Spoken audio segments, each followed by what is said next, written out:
देखिए बात कर रहे हैं हम लोग इंटरनल एनर्जी के बारे में। तो यहाँ तक पढ़ाया हुआ था internal energy you. Internal energy के बारे में हम लोग देखेंगे।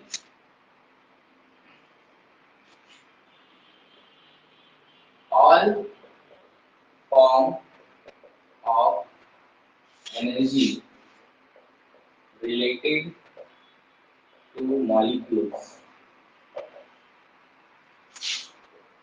is known as internal energy।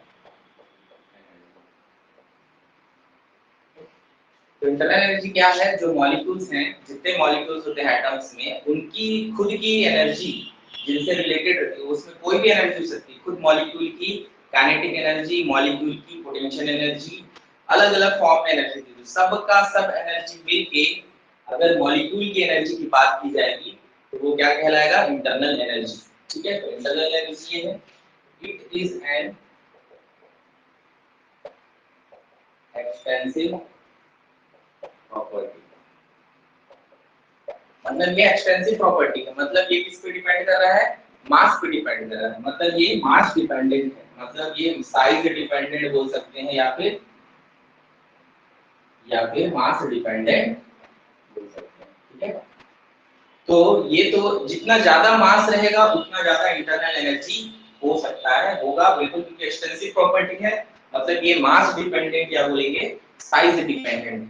ठीक है, तो it is an extensive property. और आगे अगर हम बात करें तो स्पेसिफिक इंटरनल एनर्जी,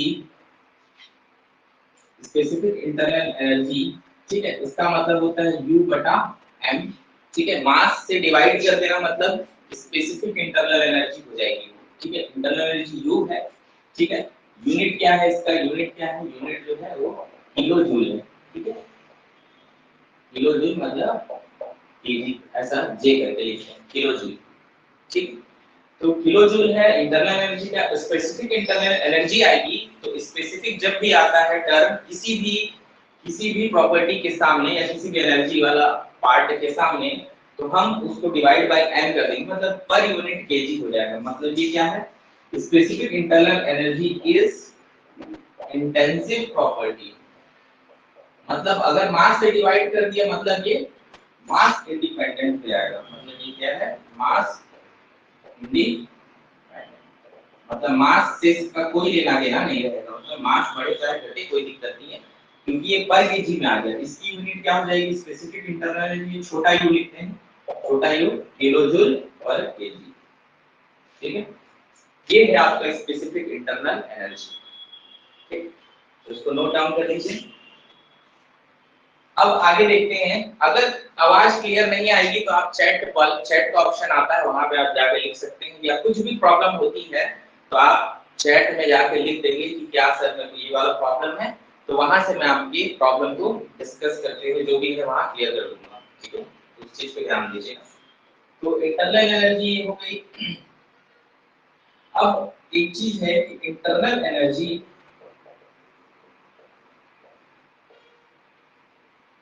और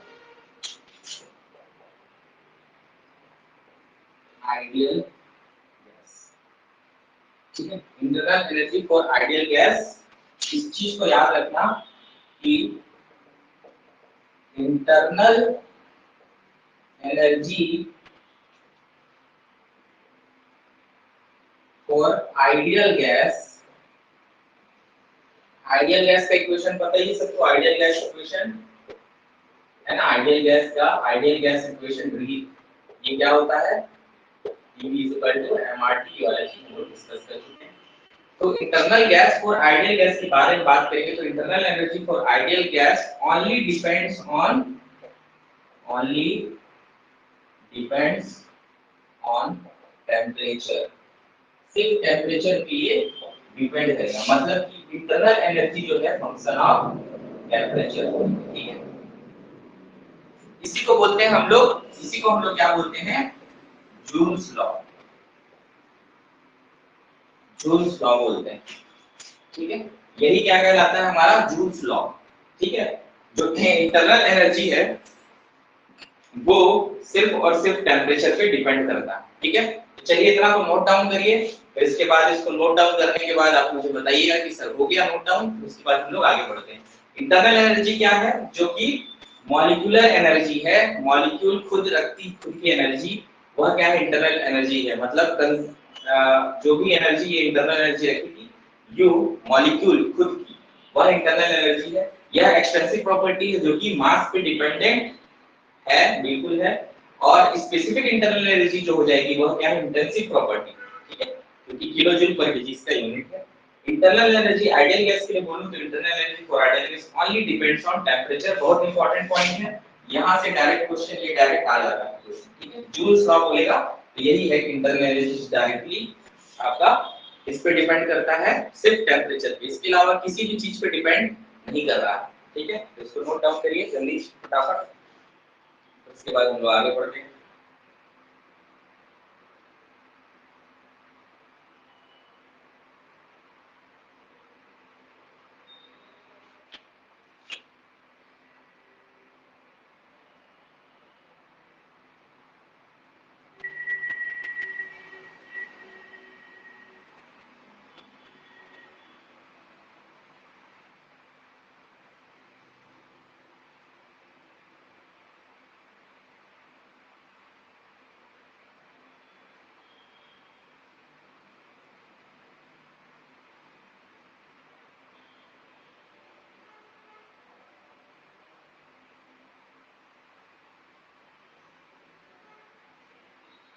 चलिए ठीक है,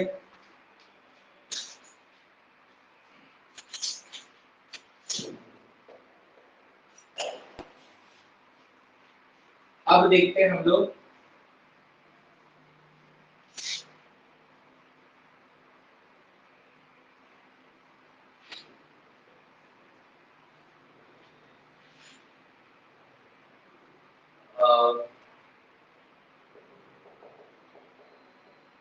एंथैल्पी। ठीक है, एंथैल्पी जो है ये भी किसमें रहता है, इसको लिखते हैं हम लोग H से डिनोट करते हैं, एंथैल्पी को H से डिनोट करते हैं। और यहाँ पे H है मतलब ये किसमें है, इसका यूनिट जो है किलो जूल। ठीक है, यूनिट क्या है, किलो जूल। एंथैल्पी है क्या चीज, ये कोई स्पेशल, ये क्या है कि स्पेशली अलग कोई चीज नहीं है, ये for the convenience U plus PV. U plus PV क्या है, थर्मोडायनेमिक इक्वेशन में हर जगह कई बार ये चीज बार बार आता है, इसीलिए इसको लिखते हैं एंथैल्पी, नाम दिया गया U प्लस पीवी के फॉर्म को एंथैल्पी नाम दिया गया। ठीक है, for the convenience U plus PV is known as enthalpy.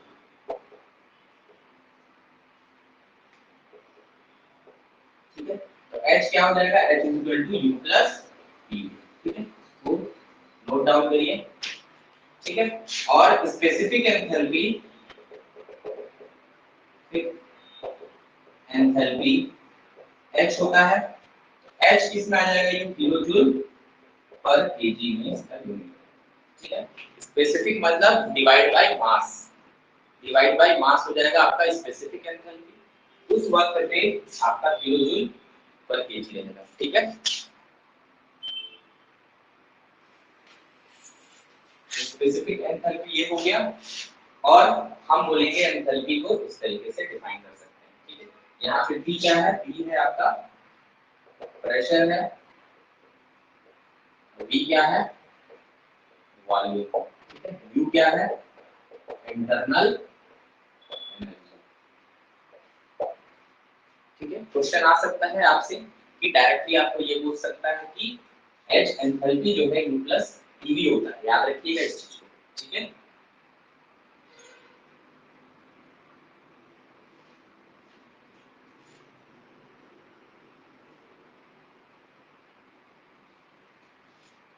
ठीक है, एंथैल्पी को नोट डाउन कर लीजिए। फिर देखते हैं हम लोग नेक्स्ट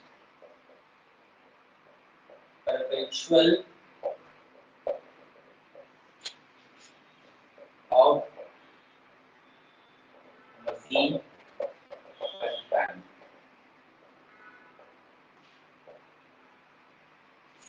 ठीक है, perpetual motion of machine of first kind. ठीक है, perpetual motion machine of first kind. ठीक है, इसका क्या कहना है कि देयर इज नो मशीन, ठीक है, which continuously gives work without consuming any heat। ठीक है, इसका मतलब ये है कि कोई भी ऐसा दुनिया में मशीन नहीं है जो कि क्या है कि कंटिन्यूअसली हमको वर्क देगा। ठीक है, कंटिन्यूअसली हमको वर्क देगा बिना हीट को कंज्यूम किए। मतलब उस मशीन को क्या करना पड़ेगा, हीट लेना पड़ेगा, तभी वो हमको वर्क कंटिन्यूअसली दे पाएगा। बिना हीट को लिए कोई भी मशीन वर्क नहीं देगा, ऐसा कहना है perpetual motion of machine first time. ठीक है, it cannot be any machine which continuously gives work without consuming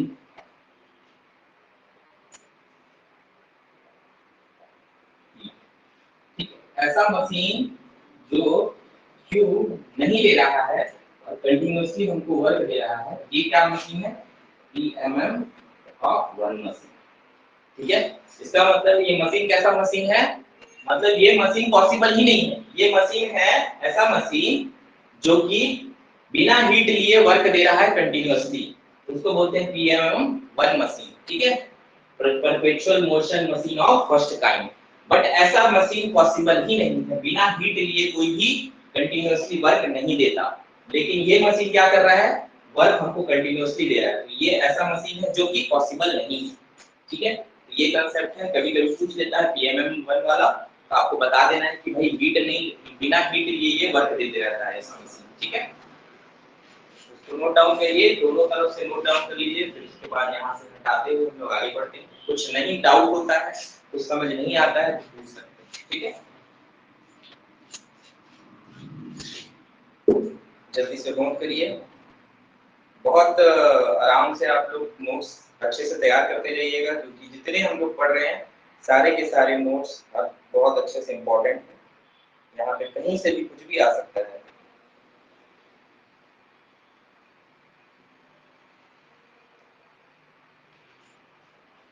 और यहाँ पे एक बात बोलूं कि आपको एंथैल्पी जो है कैसी प्रॉपर्टी है, एंथैल्पी इज एक्सटेंसिव प्रॉपर्टी। ठीक है, लेकिन specific enthalpy, specific enthalpy H क्या है, इंटेंसिव प्रॉपर्टी। ठीक है, सवाल पूछता है इंटेंसिव एक्सटेंसिव, सवाल बहुत बार पूछा गया, पूछ भी लेगा, इस चीज को ध्यान दीजिएगा। ठीक है, तो जल्दी से नोट डाउन करिए।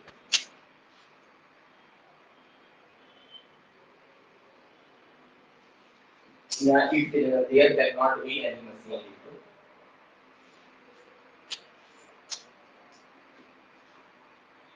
ये ऐसा मशीन है जो कि हीट नहीं ले रहा है, बिना हीट लिए ही ये वर्क कंटिन्यूअसली दे रहा है, तो ऐसा कोई पॉसिबल है नहीं मशीन। ठीक है, तो इसको चलिए लिख लीजिए, इसको भी नोट डाउन करिए। फिर हम लोग देखते हैं एंथैल्पी और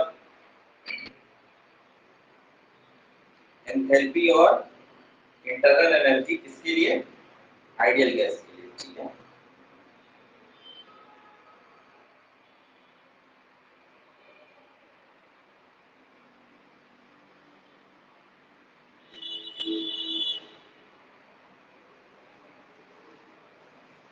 ठीक है, आगे बढ़ रहा हूं मैं।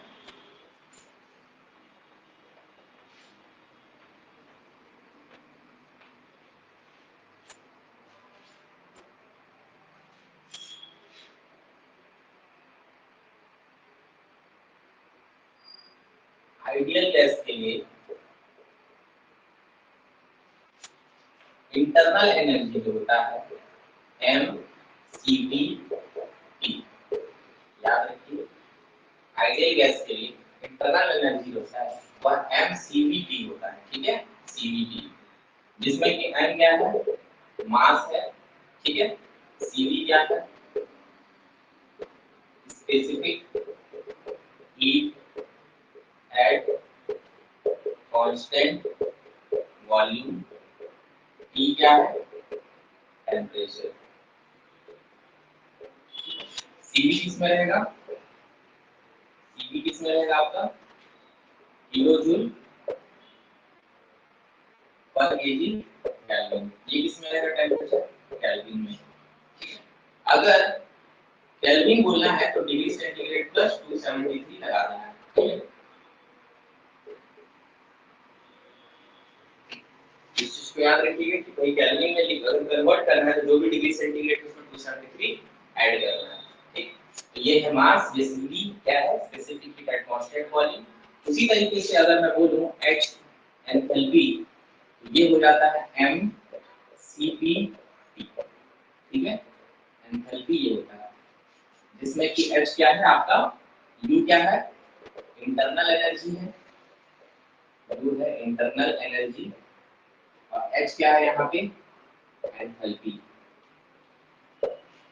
ठीक है। सीपी क्या है, CP is the specific heat at constant pressure, ठीक है, इसका भी किलो जूल पर केजी केल्विन, किलो जूल पर केजी केल्विन। और ये दोनों हो गया। अब बोलेंगे कि अगर मान लो चेंज इन इंटरनल एनर्जी की बात होगा, चेंज इन इंटरनल एनर्जी की अगर बात होगी तो क्या लिखोगे, d u is equal to m C we D T.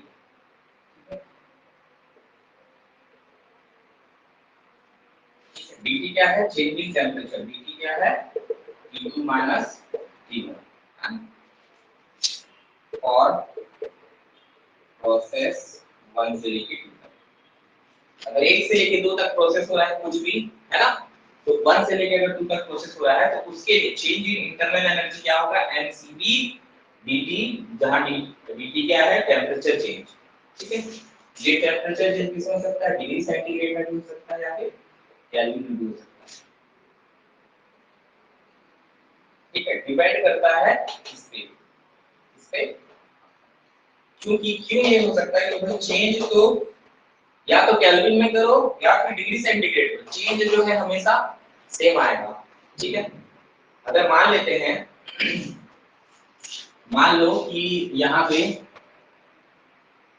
T2 की वैल्यू है 20 डिग्री सेंटीग्रेड, ठीक है, तो इसको केल्विन में कन्वर्ट करेंगे तो कितना हो जाएगा, 293 केल्विन, ठीक है। और T1 की वैल्यू हम मान लो 10 डिग्री सेंटीग्रेड, इसकी वैल्यू कितनी हो जाएगी, 283 केल्विन।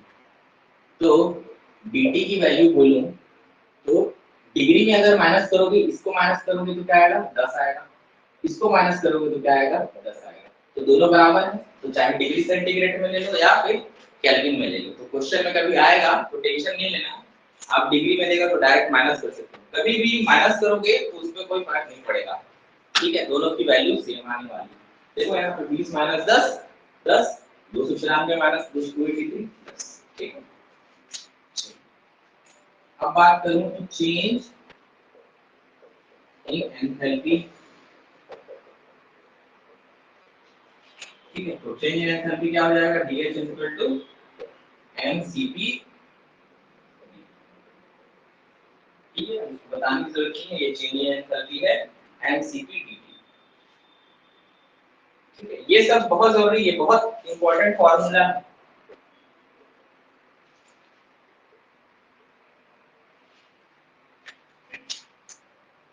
चलिए नोट करिए इसको जल्दी से,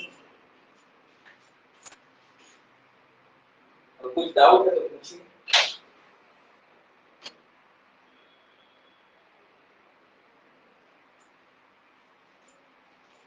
डाउट है तो पूछ सकते हैं।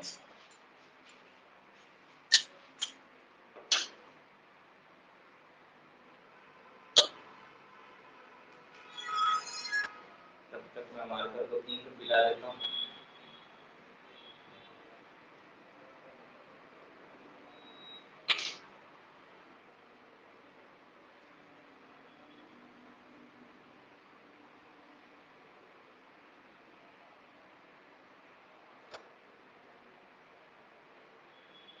नोट्स साथ साथ में बनाते चलेंगे क्योंकि बाद में फिर समय नहीं मिलेगा आप लोग को कम से कम रिवीजन के लिए। यहाँ पे नॉन टेक और टेक सब दोनों एक साथ हो जाएगा कंप्लीट, वो भी आपका मैक्स टू मैक्स 20 जून तक चांसेस है 20। ठीक है, आपके पास 25 दिन से महीने भर का रिवीजन का टाइम मिलेगा, वो बहुत सफिशिएंट है। ठीक है, जैसा क्वेश्चन आता है जैसा लेवल है उस हिसाब से यहाँ पे ना तो बहुत ज्यादा डीप जाना है ना तो एकदम से हल्का फुल्का पढ़ना है, अपने को कंसेप्ट जरूर सीखना है। ठीक है, तो आप लोग इन सब चीज को नोट डाउन करिए, एक एक चीज इंपॉर्टेंट है यहाँ।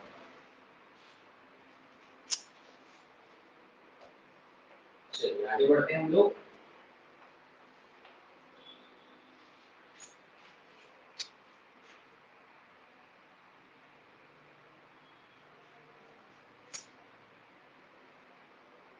ठीक है,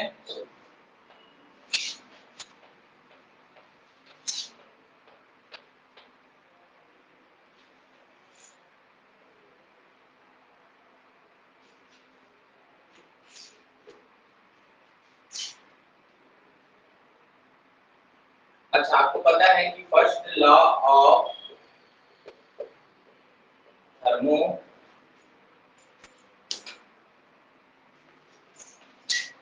डायनेमिक्स और प्रोसेस, ये क्या है मैंने आपको बताया था क्या चीज है। साउंड बहुत कम आ रहा है। ओके,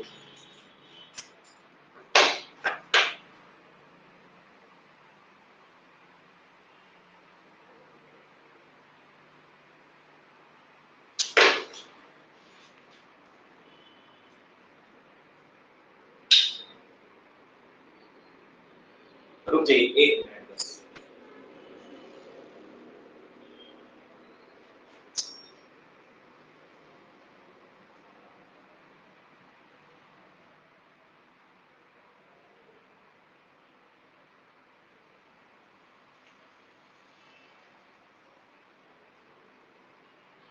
देखते हैं थोड़ा सा दूसरा माइक लगा के काम करते हैं।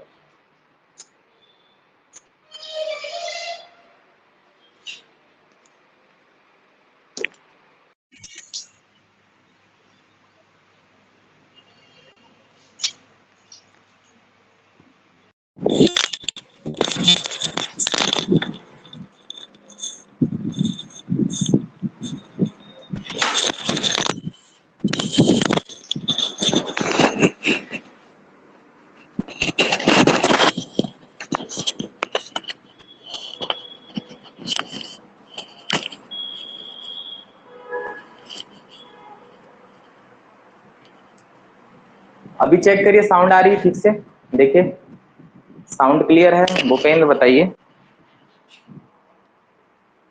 ठीक है, चलिए तो first law of thermodynamics for process जो हम लोग पढ़े हैं, ठीक है, तो first law of thermodynamics for process पढ़े हैं, उसमें क्या पढ़ा गया है कि dq इज इक्वल टू होता है हमारा du प्लस w होता है तो dw ले सकते हैं छोड़ा हुआ, ठीक है, ये हमारा क्या है first law of thermodynamics for process. ठीक है, इसमें q क्या है आपका, dq क्या है, ये है heat added to the system. ठीक है, du क्या है, increase in internal energy, increase in internal energy, ये वाला पढ़ा चुका हूं, बस थोड़ा सा आपको रिव्यू कर रहा हूं। ये क्या है मेरा, work done by the system. इसमें क्या होता है, कोई सिस्टम है, कोई सिस्टम है, अगर इसमें हीट दिया गया, अगर हीट दिया गया dq, तो मतलब ये हीट या तो क्या करेगी, इस सिस्टम की इंटरनल एनर्जी को बढ़ाएगा या फिर क्या कर देगा, बचा हुआ को क्या कर देगा, वर्क में कन्वर्ट कर देगा। ठीक है, मतलब एनर्जी यहाँ पे क्या है कि कंजर्वेशन ऑफ एनर्जी की बात होगी। मतलब ये एनर्जी कहीं खत्म नहीं होगा, या तो ये किसी फॉर्म में चेंज हो सकता है ना, लेकिन ये energy can not be destroyed, either it can be converted into another form. यही कहना फर्स्ट लॉ ऑफ थर्मोडायनेमिक्स का। मतलब ये है कि अगर कोई हीट आया सिस्टम में, मतलब ये एनर्जी है, हीट क्या है, एनर्जी। तो सिस्टम में क्या है कि खुद की मॉलिक्यूल या तो अपनी एनर्जी को बढ़ा लेंगे, ठीक है, या अपनी एनर्जी को बढ़ा लेंगे, या फिर कुछ कुछ हिस्सा, क्यू का कुछ हिस्सा एनर्जी बढ़ाने में लगाएंगे और कुछ हिस्से को वर्क में कन्वर्ट कर देंगे, कुछ हिस्से को वर्क में कन्वर्ट कर देंगे। मतलब ये क्यू किस में कन्वर्ट हुआ, किसमें कन्वर्ट हुआ, देखो यू इंक्रीज करना मतलब ये डी यू है, ठीक है, इंक्रीज करना, चेंज इन डी यू का मतलब क्या है, u two minus u one, मतलब ये इंक्रीज कर रहा है, ये पॉजिटिव है ना। मतलब ये है कि या तो इंक्रीज कर रहा है, इंटरनल एनर्जी बढ़ा रहा है, या फिर क्या कर रहा है, वर्क दे दे रहा है। अगर कई कई प्रोसेस में होता है कि वर्क नहीं देता, वर्क जीरो हो जाता है, तो केवल क्या करेगा, हीट पूरा कन्वर्ट होगा इंटरनल एनर्जी में। कभी कभी इंटरनल एनर्जी, कोई प्रोसेस ऐसा है, आइसोथर्मल प्रोसेस है, मैं बताऊंगा उसके बारे में, जहां पे ये बहुत इंपॉर्टेंट क्वेश्चन बन के आएगा कि जहां पे इंटरनल एनर्जी को नहीं बढ़ाया जाता, बढ़ता नहीं है, वो डायरेक्टली क्या है, आपको वर्क दे देता है। ठीक है, तो ये सब चीजें हैं। तो ये क्यों कहीं लॉस नहीं हो रहा है, ये किस फॉर्म में कन्वर्ट हो रहा है, इंटरनल एनर्जी और वर्क के फॉर्म में कन्वर्ट हो रहा है। यही हमारा फर्स्ट लॉ ऑफ थर्मोडायनेमिक्स है, यही first law of thermodynamics equation for process, यही फर्स्ट लॉ ऑफ थर्मोडायनेमिक्स का इक्वेशन है फॉर प्रोसेस। साइकिल के लिए बताया ही हूं कि summation of d q is equal to summation of d डब्ल्यू। ठीक है, ये पिछले क्लास में हो चुका है। अब यहां से हम निकालेंगे हीट ट्रांसफर for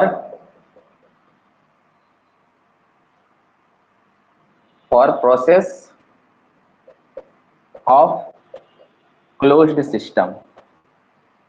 चलिए, हीट ट्रांसफर निकालेंगे हर एक प्रोसेस का इस इक्वेशन के हेल्प से। वर्क सबको पता चल गया है, पढ़ा चुका हूं।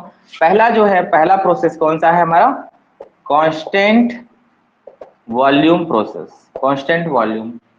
ठीक है, जहां पे वॉल्यूम कांस्टेंट है। ठीक है, आइए यहाँ पे first law of thermodynamic equation क्या होता है, d q equal to d u plus d डब्ल्यू। ठीक है, d q equal to d u plus d डब्ल्यू होता है। ओके, आ जाइए। तो यहाँ पे आपको पता है कि कांस्टेंट वॉल्यूम में वर्क निकाला था, मैं क्या निकाला था, फॉर कांस्टेंट वॉल्यूम वर्क क्या है, जीरो। इसके लिए वॉल्यूम कांस्टेंट के लिए वर्क जीरो, क्योंकि पीडीवी यहाँ पे क्या होता है, डीवी जीरो होता है, वर्क तो यहाँ पे ये वाला पिछले क्लास में हो चुका है, वर्क जीरो होगा इस केस में कांस्टेंट वॉल्यूम में। ठीक है, तो वर्क जीरो होगा तो D W zero, D Q की वैल्यू क्या होगी, डी यू के बराबर। मैं बताया था यहाँ पे सिस्टम में कांस्टेंट वॉल्यूम में, जब आपसे एक क्वेश्चन पूछेगा कि कांस्टेंट वॉल्यूम में जो हीट है वो पूरा काम जो है, पूरा एनर्जी कहाँ लगाती है, इंटरनल एनर्जी को बढ़ाने में। क्वेश्चन एक थ्योरी क्वेश्चन बन के आ गया। ठीक है, किस प्रोसेस में आपका हीट डायरेक्टली आपको इंक्रीज करती है इंटरनल एनर्जी बढ़ाने में, वो कौन सा है प्रोसेस है, कांस्टेंट वॉल्यूम। इन कांस्टेंट, तो डी यू की वैल्यू क्या हो जाएगी, एम सीवी डी टी। ठीक है, ठीक, किसके लिए है ये, कांस्टेंट वॉल्यूम के लिए। मैं भी बताया था D U M C we D T होता है, तो इसको लिख लेंगे। तो in constant volume process heat is equal to the change in internal energy. ठीक है, इंपॉर्टेंट पॉइंट है, कंक्लूजन निकला एक सीधा। ठीक है, नोट डाउन करिए, आगे बढ़ते हैं। ठीक है, बहुत प्यार से पढ़ा रहा हूं अच्छे से, ताकि आप लोगों ने रटने का कम जरूरत पड़े। ठीक है, सब चीजें हैं जहां से क्वेश्चन आएंगे, एकदम वन लाइनर क्वेश्चन रहते हैं यहाँ पे, लेकिन कंसेप्चुअल रहते हैं। In constant volume process heat is equal to the change in internal energy. अब क्यों आया, कैसे आया, आपको पता चल गया। अगर आपको याद नहीं भी होगा तो ये पता है कि हाँ भाई, ये first law of thermodynamics equation लगाएंगे, वहां से W0 है, मतलब ये वाला है। ठीक है। दूसरा, कांस्टेंट प्रेशर। कांस्टेंट प्रेशर में हीट निकालना है अपने को, मतलब प्रेशर कांस्टेंट, आइसोबारिक प्रोसेस है। ठीक है।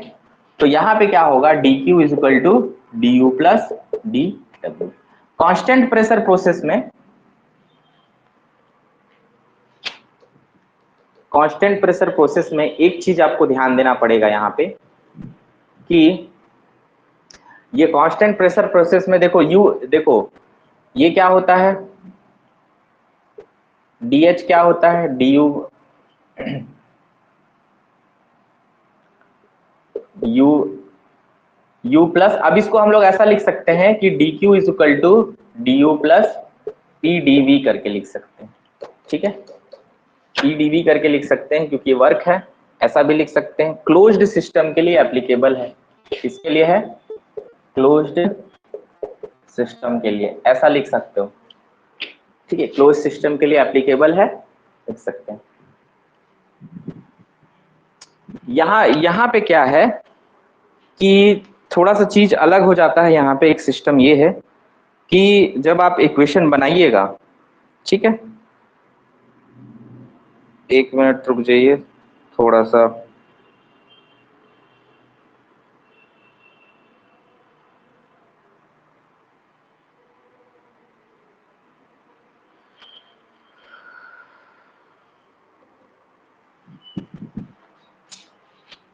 एक मिनट वेट करिए ना।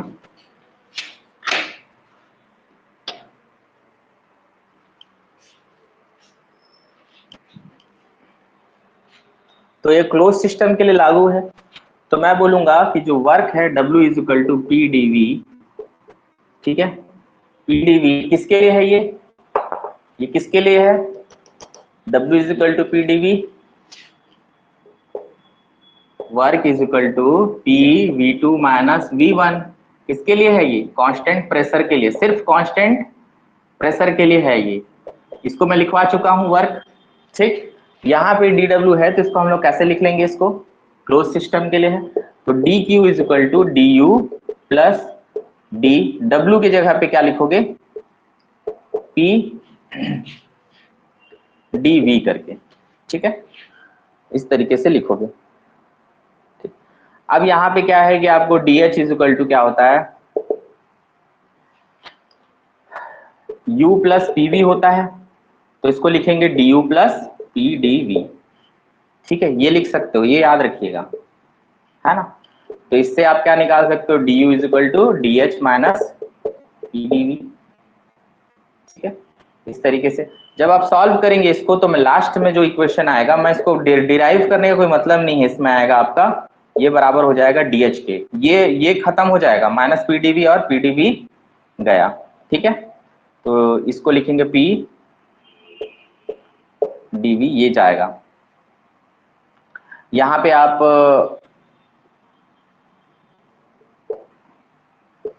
ये निकल के आएगा, आप लिखोगे इसको m c p d t.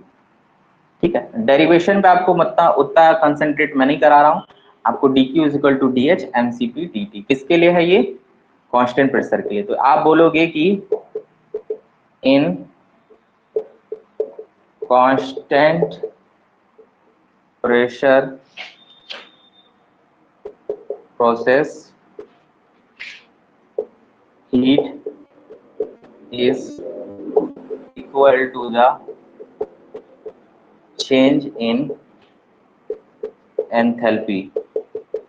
ठीक है, इसको नोट डाउन करिए, बहुत इंपॉर्टेंट।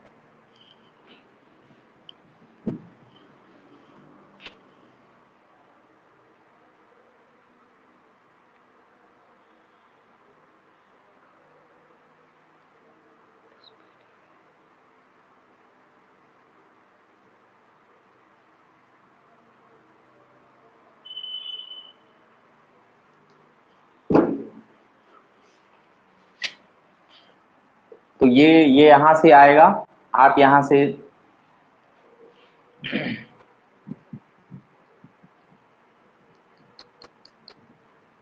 डिफरेंशिएट करोगे तो डी क्यू इक्वल टू क्या लिख सकते हैं यहाँ पे, d u plus p d we.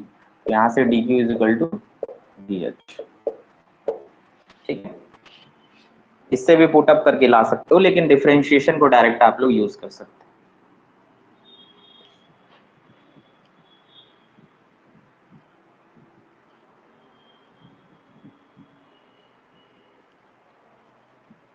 तो जल्दी से नोट डाउन करिए, फिर बढ़ते हैं हम लोग आगे। कांस्टेंट प्रेशर का हो गया, कांस्टेंट वॉल्यूम का हो गया, कांस्टेंट प्रेशर का, कांस्टेंट वॉल्यूम का। ये देखो ये कंक्लूजन है, ये मेन चीज है, इसको आपको याद रखना है कि भाई इसके लिए एमसीपी डीटी होगा, यहाँ पे एमसीबी डीटी होगा। ठीक है, एक ना पूरे आपको चार्ट में पूरा एक पेज में पूरा सबका नोट डाउन कर लेना है। ठीक है, थर्ड देख लेते हैं हम लोग, कांस्टेंट प्रेशर हो गया, कांस्टेंट वॉल्यूम हो गया। ये सब इंपॉर्टेंट है, ये पॉइंट ये सब बहुत पूछता है। थर्ड जो कि सुपर इंपॉर्टेंट है, थर्ड नंबर है आइसोथर्मल प्रोसेस के लिए। आइसोथर्मल के लिए टेम्परेचर कांस्टेंट, ठीक है, जिसको हम लोग p v is equal to c v बोलते हैं, p v is equal to c v बोलते हैं, ये वाला चीज है आइसोथर्मल प्रोसेस। आइसोथर्मल प्रोसेस में क्या होता है कि यहाँ पे जो है आइडियल गैस के लिए आपको पहले ही पता है, अगर d q is equal to d u plus d डब्ल्यू बोल रहा हूं। ठीक है, तो इंटरनल एनर्जी यहाँ पे for ideal gas U is the function of temperature, ये पता है आपको, U is the function of temperature. ठीक है, तो हमको पता है कि जब टेम्परेचर पे डिपेंड कर रहा है, इसका मतलब आइसोथर्मल के लिए क्या है, आइसोथर्मल के लिए T2 minus T2 is equal to T1 के बराबर होगा, मतलब T कांस्टेंट है, T कांस्टेंट है प्रोसेस के लिए। आइसोथर्मल प्रोसेस की बात करूं, अगर 1 से 2 तक है, ठीक है, आइसोथर्मल प्रोसेस अगर 1 से 2 वाला प्रोसेस है तो T2 is equal to T1 है, मतलब du की वैल्यू क्या होगी, 0। याद रखिए, बहुत इंपॉर्टेंट पॉइंट है कि change in internal energy for isothermal process of ideal gas is equal to 0। ठीक है, एक क्वेश्चन आ गया यहां से, इंपॉर्टेंट है। इंटरनल एनर्जी चेंज, क्योंकि टेम्परेचर पे डिपेंड है, मतलब टेम्परेचर तो वैसे ही कांस्टेंट है, मतलब चेंज इन इंटरनल एनर्जी 0, क्योंकि आइसोथर्मल प्रोसेस में dt की वैल्यू 0 होगी, dt की वैल्यू 0 होगी, मतलब चेंज इन इंटरनल एनर्जी भी function of change in temperature होगा, मतलब वो 0 है तो ये भी 0 हो जाएगा। ठीक है, जब ये 0 हो गया तो ये 0 हो गया, इसका मतलब आइसोथर्मल प्रोसेस में, क्या हो जाएगा, dq is equal to dw। तो आइसोथर्मल के लिए क्या हो जाएगा, dq इज इक्वल टू, ये तो 0 हो गया, मतलब dw के बराबर, मतलब आपका बहुत इंपॉर्टेंट पॉइंट, सुपर पॉइंट, कई बार लाखों, मतलब जितने बार एग्जाम आए हैं मैक्सिमम पूछा गया है, for isothermal process total heat is converted into work for an ideal gas। कई बार आइडियल गैस में नाम का नहीं दे रहे हैं, फिर भी आप समझना आइसोथर्मल प्रोसेस। ठीक है, आइसोथर्मल प्रोसेस में पूरा हीट कन्वर्ट हो जाता है वर्क में, मतलब कैसे सिस्टम है, पूरा हीट आया, ये पूरा वर्क दे देगा, इंटरनल एनर्जी यहाँ कुछ भी चेंज नहीं होगा, ये 0 होगा। ठीक है, पूरा हीट आके पूरे वर्क में कन्वर्ट कर देगा। ठीक है, पूरा वर्क में कन्वर्ट कर देगा। चलिए नोट डाउन करिए, छोटा छोटा धीरे धीरे धीरे नोट्स आपका तैयार होते जाएगा, फिर इसी को आपको अच्छे से पढ़ना है, क्योंकि सिलेबस वाइज जो है पूरा है, हिडन है। आपके सिलेबस में लिखा है क्लोज्ड सिस्टम और एक लिखा है ओपन सिस्टम। इसका मतलब ये नहीं है कि आपको डेफिनेशन पढ़ना है, क्लोज्ड सिस्टम का आपको वर्क हीट सब चीज पढ़ना है, ठीक है। तो हिडन सिलेबस आपको पता नहीं चलेगा, क्लोज सिस्टम में पूरा चैप्टर आ जाता है, ओपन सिस्टम में जब आप ओपन सिस्टम को पढ़ेंगे वहां पे वो चीज भी आ जाएगी। इसको लिखिए, ये हो गया हमारा आइसोथर्मल प्रोसेस का। नेक्स्ट अगर देखूं fourth number, adiabatic process. Adiabatic process क्या होता है आपको मैं पहले ही बताया हूं कि हीट ट्रांसफर जो है क्या होता है, जीरो, मतलब dq की वैल्यू क्या होगी, जीरो, हीट ट्रांसफर जीरो होगा।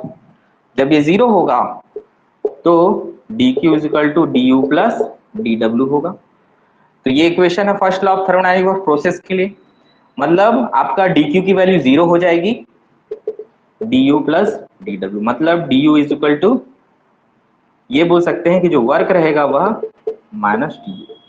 इसका मतलब क्या होगा, ठीक है। For adiabatic process, in adiabatic process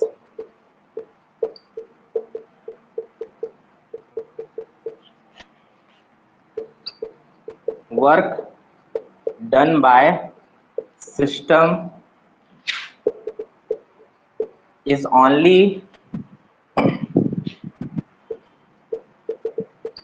achieved by the decrease in internal energy। समझे, इसका मतलब क्या होगा कि यहाँ पे कोई हीट नहीं आ रही, हीट नहीं आ रहा, यहाँ पे आपको जो वर्क मिलेगा वह सिर्फ और सिर्फ इंटरनल एनर्जी से मिलेगा। जैसे मैं सबसे अच्छा एग्जांपल बताऊं, जैसे कि हम लोग क्या है कि खाना खाते हैं, तो खाना खाते हैं तो हमको एनर्जी मिलती है।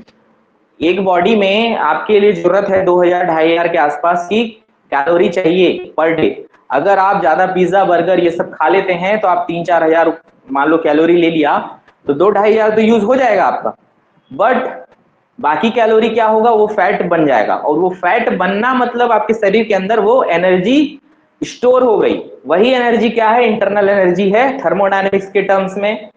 जो एक्स्ट्रा एनर्जी है वह इंटरनल एनर्जी है। अगर मान लो आपको बाहर से खाना नहीं मिल रहा है, एक दिन आप उपास हो, मान लो आप एक दिन फास्ट रख रहे हो, इसका मतलब यह है कि अगर आप फास्ट रख रहे हो तो आपको खाना में नहीं मिल रहा है, मतलब थर्मोडायनेमिक के टर्म में बोलूं तो आपको हीट नहीं मिल रहा। ये खाना मान लो, ये आपका खाना है, और आपका खाना है, अगर आपको खाना नहीं मिला, मतलब इसमें एडियाबेटिक में खाना नहीं मिल रहा, जब खाना नहीं मिल रहा है तो ये वर्क कहां से करेगा, कुछ ना कुछ तो हमको वर्क करना पड़ेगा ना, कहां से करेगा, इस इंटरनल एनर्जी से आपको वर्क होगा। तो जो एक्स्ट्रा फैट आपका जमा है, स्टोर है, वो फैट किस में कन्वर्ट हो जाएगा, आपका एनर्जी में, वर्क में कन्वर्ट हो जाएगा, और वो फैट क्या होगा, कम होते जाएगा, मतलब इंटरनल एनर्जी यहाँ पे डिक्रीज हो रहा है। मैं आपको एक इंसान और उसमें कंपेयर करके बता दिया हूँ, इस तरीके से देख सकते हैं। तो इंटरनल एनर्जी और उसका कंपैरिजन मैं आपको बता दिया, समझ जाओ। इंटरनल एनर्जी आपका स्टोर्ड एनर्जी है, मॉलिक्यूल का, एक एटम का स्टोर्ड एनर्जी है। उस एनर्जी को वो यूज करेगा जब उसकी जरूरत पड़ेगी। अगर बाहर से उसको कहीं से हीट नहीं मिल रहा तो वर्क कहां से मिलेगा, कहां से मिलेगा, इंटरनल एनर्जी से मिलेगा। तो एडियाबेटिक प्रोसेस में आपको बाहर से हीट नहीं मिल रहा है, क्यों नहीं मिलता, क्योंकि यहाँ पे कोई भी अगर सिस्टम है तो वो पूरा इंसुलेटेड होता है। इंसुलेटेड मतलब एडियाबेटिक, इंसुलेटेड मतलब एडियाबेटिक होता है। इंसुलेटेड बाउंड्री मतलब एडियाबेटिक, चारों तरफ से कहीं से हीट आने और बाहर जाने का रास्ता नहीं, ठीक है। इस चीज पे ध्यान दीजिएगा, फिर इसको लिखिए अच्छे से, एडियाबेटिक को लिख लीजिए। फिर उसके बाद हम लोग आगे बढ़ते हैं। नेक्स्ट प्रोसेस बहुत इंपॉर्टेंट है, ये एडियाबेटिक है।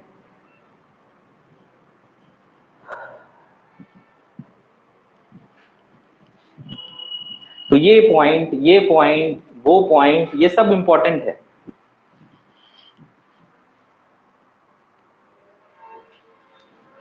चलिए जल्दी नोट डाउन कर लीजिए, मैं थोड़ा सा टाइम देता हूं आप लोग को।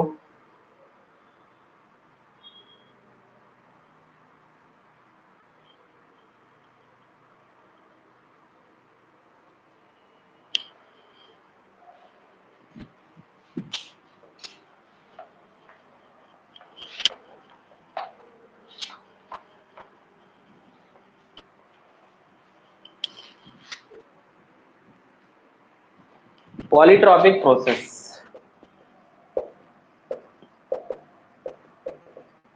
देखो एडियाबेटिक प्रोसेस में क्या होता है, पीवी का power gamma is equal to C, ठीक है, पीवी का power gamma is equal to C, ये वाला है प्रोसेस, ये सब पढ़ा हुआ है, पिछले क्लास में देख चुके हैं हम लोग।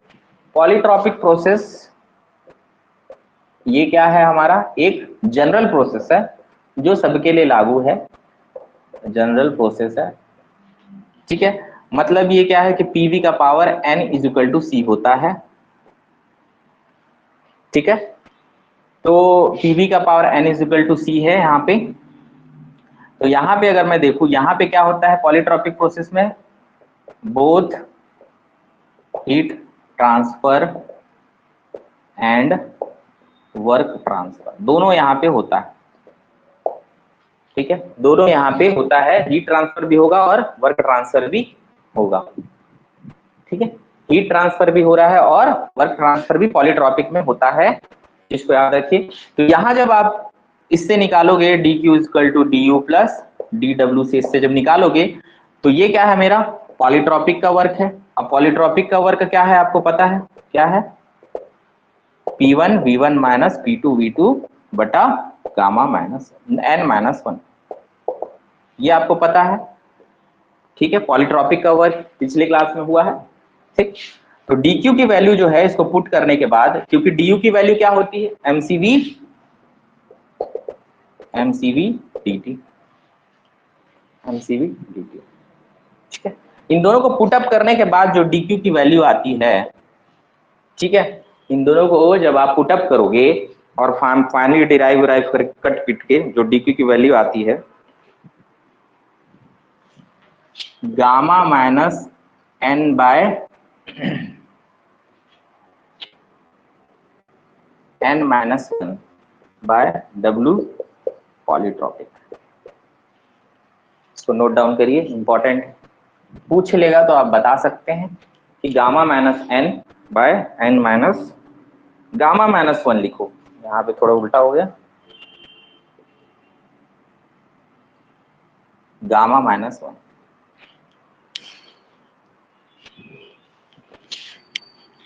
पॉलीट्रॉपिक के लिए भी हो गया।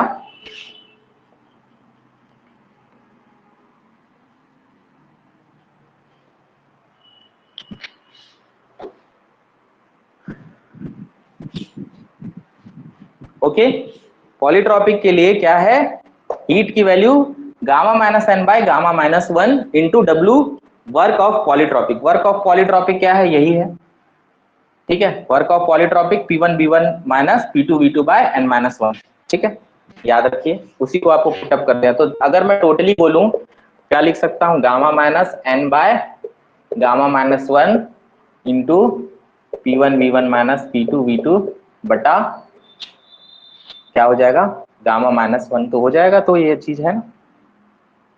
तो ये टोटल ना लिख के डायरेक्टली हम शॉर्टकट में लिख देंगे कि W पॉलीट्रॉपिक,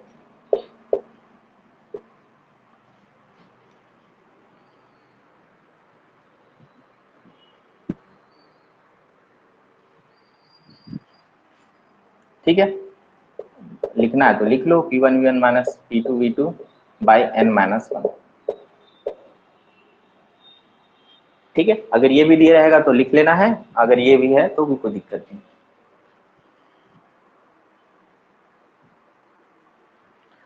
अब मैं बताता हूं कि आपको पहले ही पता है कि मैंने क्या बताया था कि 1 n और गामा, ये होता है, गामा जो है गामा बड़ा होता है, गामा बड़ा होता है, तो dq की वैल्यू तो जो भी आएगी वो तो छोड़ो, लेकिन अगर मैं बोलूं, अगर मैं स्पेसिफिक पॉलीट्रॉपिक स्पेसिफिक हीट आया आपका क्वेश्चन, मान लो पॉलीट्रॉपिक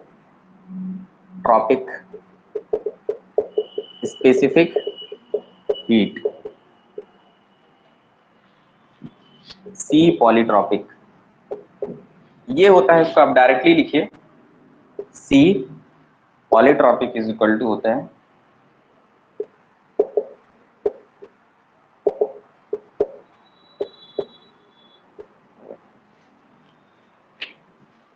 ठीक है, फॉर्मूला इसका पूछ सकता है। अब बताइए जब n जो है एन गामा से कम है, मतलब n is less than gamma, n less than gamma है, तो सी पॉलीट्रॉपिक कैसा आएगा? निगेटिव आएगा। ठीक है, मतलब आपका स्पेसिफिक हिट पॉलीट्रॉपिक का निगेटिव आएगा।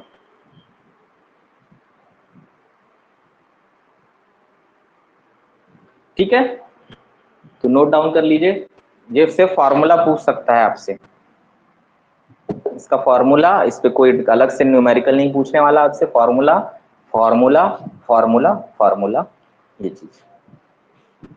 ठीक है,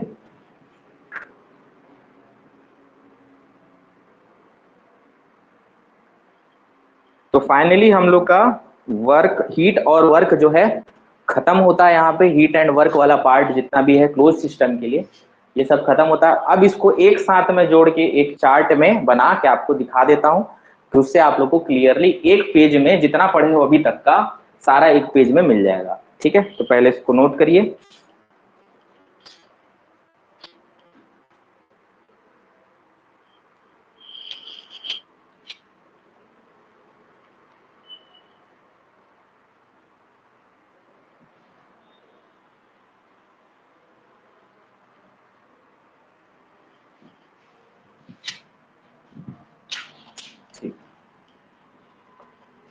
अभी तक जितना पढ़े हो ना सब, अभी जो लिखा रहा हूं उसमें पूरा का पूरा एक ही जगह पे मैं नोट कर दे रहा हूं।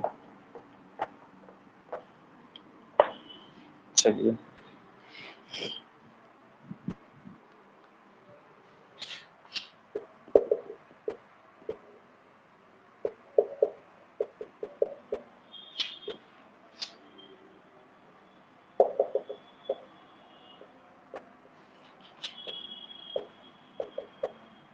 आइडियल गैस इक्वेशन,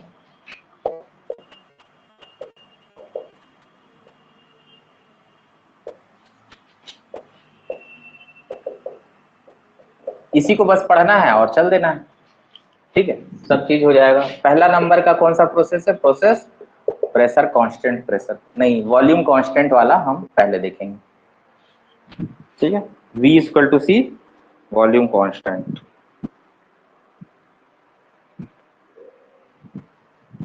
इसमें क्या लिखोगे? P1 by P2 is equal to T1 by T2।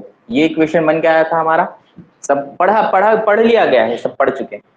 ठीक है, इसमें जो वर्क ट्रांसफर था वॉल्यूम कांस्टेंट में, वर्क ट्रांसफर क्या होता है? जीरो। ठीक है, जीरो। यहाँ पे इसका du के बराबर मतलब mCV dt। ठीक, दूसरा process pressure constant, pressure constant में क्या हो जाएगा?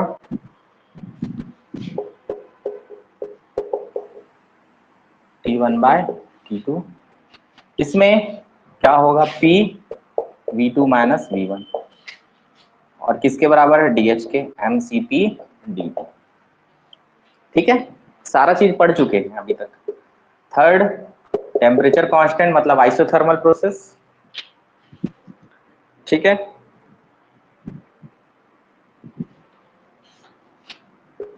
P1 V1 is equal to P2 V2। ठीक है, इससे क्या लिखोगे? P1 by P2 is equal to V2 by V1 लिख सकते हो।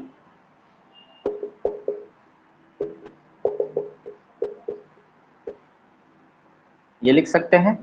ठीक, तो इसका जो वर्क होगा क्या होगा? P1 V1 ln V2 bye V1। ठीक है, पढ़ाया हूं। या लिख सकते हैं हम लोग work P1 V1 ln V2 by V1 की जगह P1 बाई P2 भी लिख सकते हो। नेचुरल लॉग है, नेचुरल लॉग। ठीक, थर्ड। और इसके लिए जो हीट ट्रांसफर है, इसके लिए हीट ट्रांसफर, ये वर्क ट्रांसफर, ये हीट ट्रांसफर TW TQ। ठीक, इसके लिए क्या हो जाएगा? मैंने क्या बताया था, किसके बराबर हो जाएगा? ये डायरेक्टली आपका वर्क के बराबर ही हो जाएगा, है ना? किसके बराबर हो जाएगा? DW के बराबर। ठीक है, वर्क के बराबर हो जाएगा, इसी इतना ही आएगा यहाँ पे भी जितना वर्क है। चौथा, टेम्परेचर कांस्टेंट, फिर एडियाबेटिक।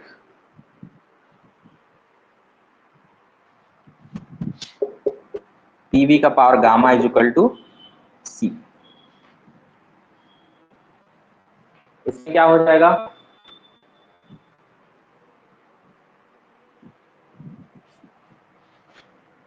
याद करिए T2 by T1 is equal to T2 by T1 का power gamma minus 1 by gamma, या फिर लिखोगे V1 bye V2 gamma minus 1। ठीक है, और यहाँ पे क्या हो जाएगा, इसको पूरा थर्मोडायनेमिक्स का जो है ना फर्स्ट चैप्टर का पूरा यहीं पे एक ही जगह पे एक ही बोर्ड पे खत्म। इसका वर्क ट्रांसफर पीवी का power gamma is equal to C का P1 V1 minus P2 V2 bye gamma minus 1। ठीक है, हीट ट्रांसफर तो जीरो होता है। पांचवा पॉलीट्रॉपिक मतलब पीवी का power n is equal to C. इसका क्या होगा T2 बाय T1, सेम इसका एज इट इज लिख देना है, n minus 1 by n V1 by V2 का power n minus 1 P1 V1 minus P2 V2 बटा n माइनस 1। और यहाँ पे जो हीट ट्रांसफर है वो कितना होगा, gamma minus n bye gamma minus 1 into W polytropic.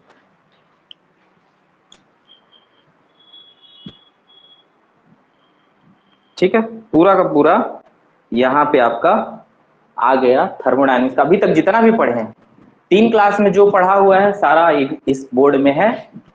आप नोट डाउन करिए, कैसे आया क्यों आया वो सब कहानी हम लोग पहले देख चुके हैं।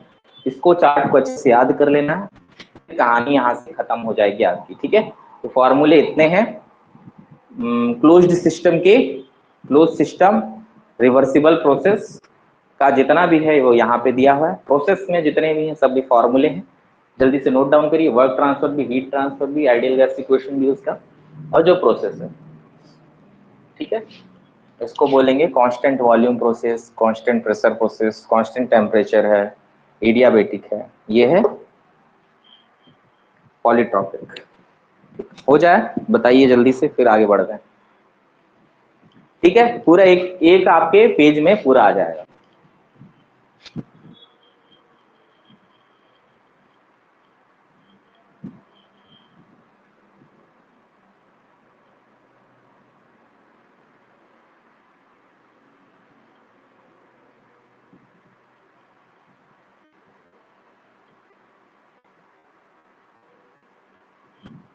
हो जाए तो बताइएगा, फिर चलते हैं आगे।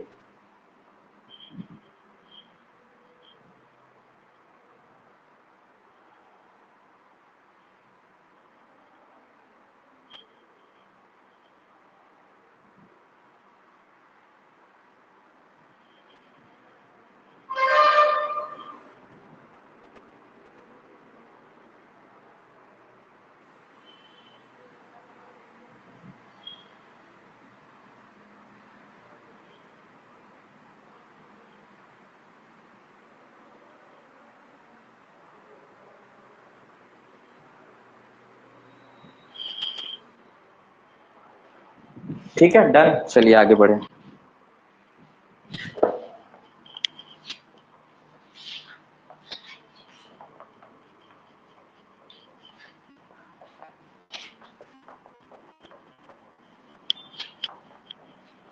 चलिए आगे बढ़ते हैं हम लोग, फिर देखते हैं हम लोग फ्री एक्सपांसन प्रोसेस।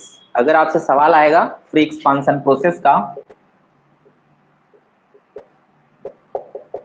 टेस्ट होगा आप लोग का इस थर्मोडायनेमिक्स का जैसे ही खत्म होगा तो कम से कम आपका टेस्ट होगा, है ना। अच्छे खासे क्वेश्चन आएंगे, कम से कम 50 क्वेश्चन का टेस्ट होगा, तो आप लोग रेडी रहिएगा, तैयार करके रखिएगा अच्छे से, है ना। टेस्ट जिसको देना है दे सकते हैं। ठीक है, तो जैसे थर्मोडायनेमिक्स खत्म होगा तो 50 क्वेश्चन का टेस्ट होगा, उसके साथ ही कुछ छोटे छोटे जो न्यूमेरिकल्स आ सकते हैं उसको इकट्ठा मैं कराऊंगा। ठीक है, तो छोटे छोटे फार्मूला बेस्ड न्यूमेरिकल्स हैं तो वो लास्ट में कराएंगे।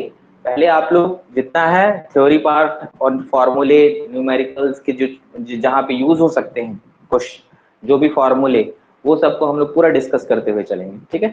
तो जो प्रोस्पेक्टिव हमारा मेन फोकस्ड है इस एग्जाम के लिए, तो इस एग्जाम के प्रोसेस से हम लोग आगे बढ़ते जा रहे हैं। फ्री एक्सपांशन प्रोसेस अगर आपको पूछा कि क्या है ना, expansion against the vacuum, vacuum के अगेंस्ट में कोई भी एक्सपांशन होगा तो क्या कहलाएगा वह फ्री एक्सपांशन प्रोसेस। जैसे कि मान लेते हैं एक बॉक्स रखा है, यहाँ पे ले लो इस तरीके का, ठीक है। ये जो है इंसुलेटेड बाहर से रहेगा, ठीक है। इधर है मान लेते हैं वैक्यूम, ठीक है। इधर मान लेते हैं कोई गैस है, ठीक, गैस है और इधर वैक्यूम है ना। अब यहां से मान लो गैस घुसते जा रहा है, यहाँ क्या हो रहा है, अंदर जा रहा है, मतलब ये एक्सपांड कर रहा है वैक्यूम में। ये गैस निकल के एक्सपांड हुआ, बाहर जा नहीं सकता, कोई हीट ट्रांसफर होगा नहीं, क्योंकि ये क्या है, इंसुलेटेड है, मतलब एडियाबेटिक कंडीशन है।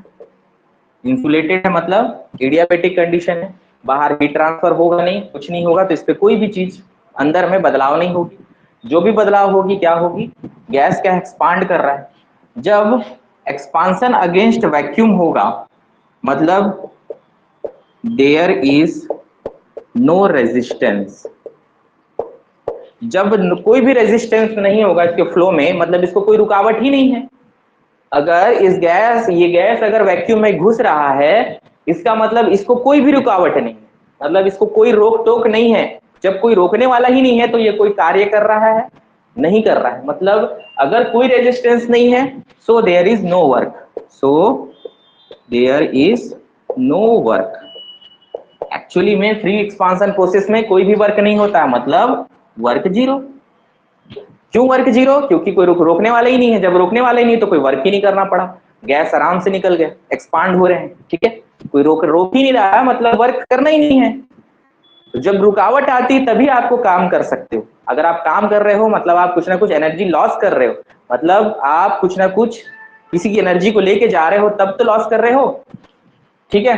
अब आप बताइए, जब ये जीरो है, dq भी जीरो है, dq equal to du plus dw होगा, ये जीरो हो गया, ठीक है। और ये जीरो है क्योंकि ये इंसुलेटेड है, इसका मतलब du जो है कांस्टेंट है, ये जीरो के बराबर। तो एक्सपांशन प्रोसेस में इंटरनल एनर्जी चेंज जीरो होगा, मतलब u1 is equal to u1, अगर 1 से 2 अगर जा रहा है तो u1 is equal to u2। मतलब क्या होगा इसमें, पहला इंटरनल एनर्जी जो है उसमें कोई बदलाव होगा नहीं, कांस्टेंट है। क्यों बदलाव नहीं हुआ, क्योंकि भाई कोई वर्क ही नहीं हुआ, तो इंटरनल एनर्जी लॉस भी कहाँ करेगा, क्योंकि ये वो क्या बोलते हैं, वर्क कर ही नहीं रहा है, तो कोई लॉस नहीं है। तो ये इंटरनल एनर्जी जितना शुरू में थी उतना बाद में हो जाएगी, ठीक। तो इंटरनल एनर्जी कांस्टेंट, ठीक है, इंटरनल एनर्जी कांस्टेंट। अगर फॉर आइडियल गैस बोलूं, फॉर आइडियल गैस बोलूं, तो ये क्या है, internal energy is the function of temperature. जब इंटरनल एनर्जी कांस्टेंट है तो टेम्परेचर भी कांस्टेंट होगा, मतलब dt भी कांस्टेंट, मतलब टेम्परेचर भी कांस्टेंट होगा, ठीक है। आइडियल गैस के लिए जब टेम्परेचर और इंटरनल एनर्जी कांस्टेंट है और वर्क जीरो है, तो एंथैल्पी भी कांस्टेंट होगा, ठीक है।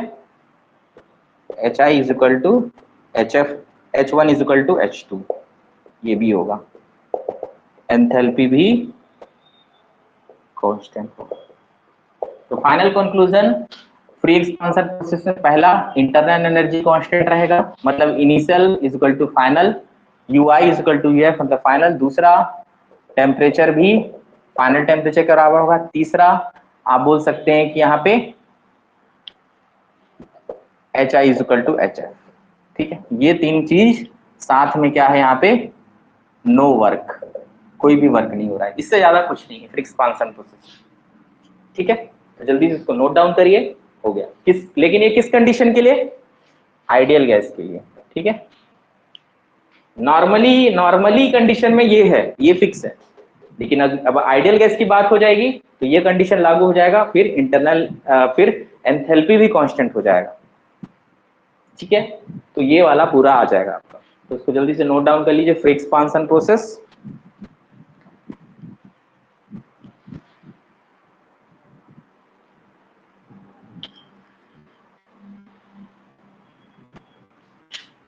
ठीक है, बहुत धीरे धीरे आराम से हम लोग सब करते जा रहे हैं। इन्हीं में से क्वेश्चन आके निकल के आता है कि फ्री एक्सपांशन प्रोसेस में क्या होगा क्या नहीं होगा। आपको फ्री एक्सपांशन प्रोसेस में कोई भी वर्क नहीं होता है, साथ में क्या है कि इंटरनल एनर्जी भी कांस्टेंट है, टेम्परेचर भी कांस्टेंट रहेगी और एंथैल्पी भी कांस्टेंट है।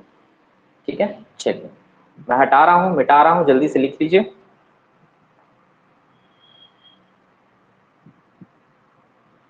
जल्दी अब हम लोग पहुंचने वाले हैं हमारे सेकंड लॉ ऑफ थर्मोडायनेमिक्स में।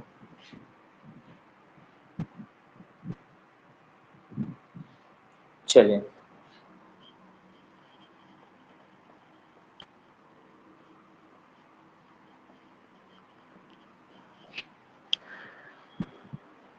अब चलते हैं हम लोग ओपन सिस्टम में। क्लोज सिस्टम का कहानी खत्म।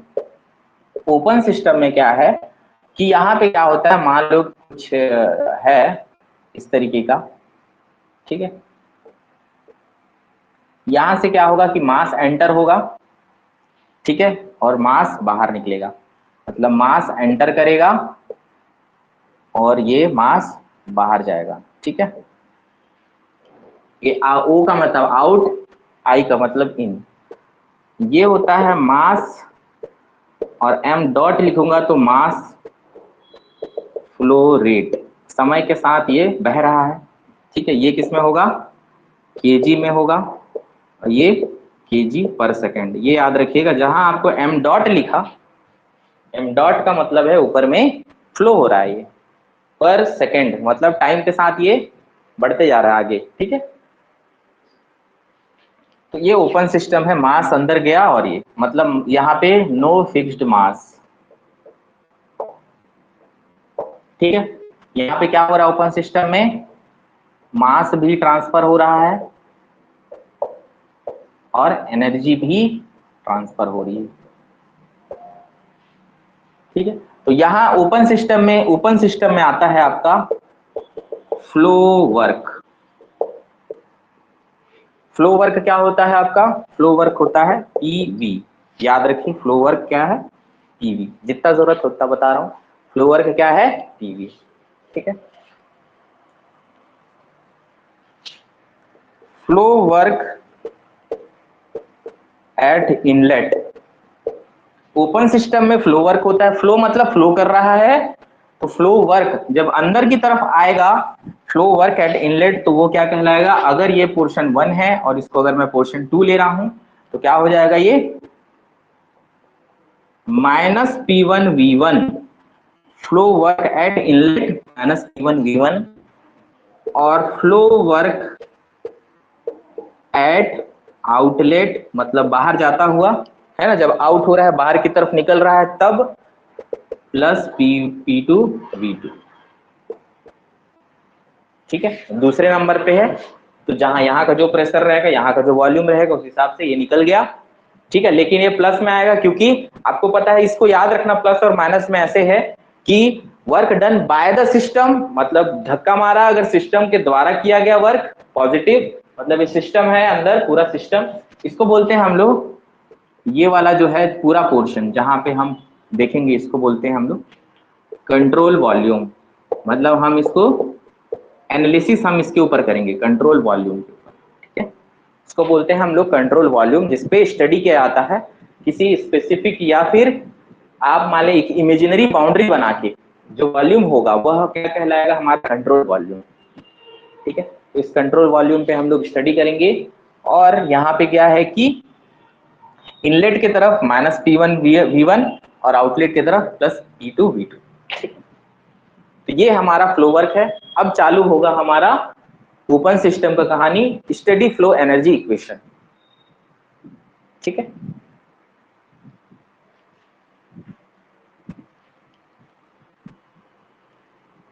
स्टेडी फ्लो एनर्जी इक्वेशन,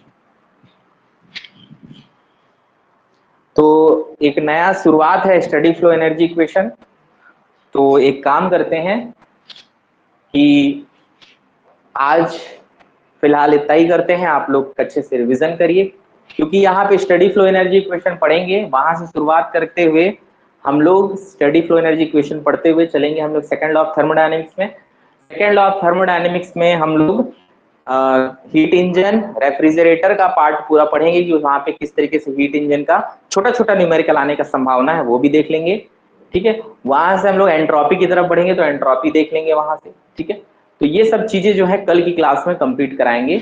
ठीक है, आज जो है, आज थोड़ा सा मुझे भी थोड़ा काम है, तो आज इतना आप लोग देख लीजिए, जितना हम लोग पढ़ लिए हैं इसको रिवीजन करिएगा। कल second law of thermodynamics plus हमारा क्या बोलते हैं entropy. Second law of thermodynamics के दो स्टेटमेंट है, केल्विन प्लैंक्स लॉ और क्लॉसियस का स्टेटमेंट, वो भी देखेंगे।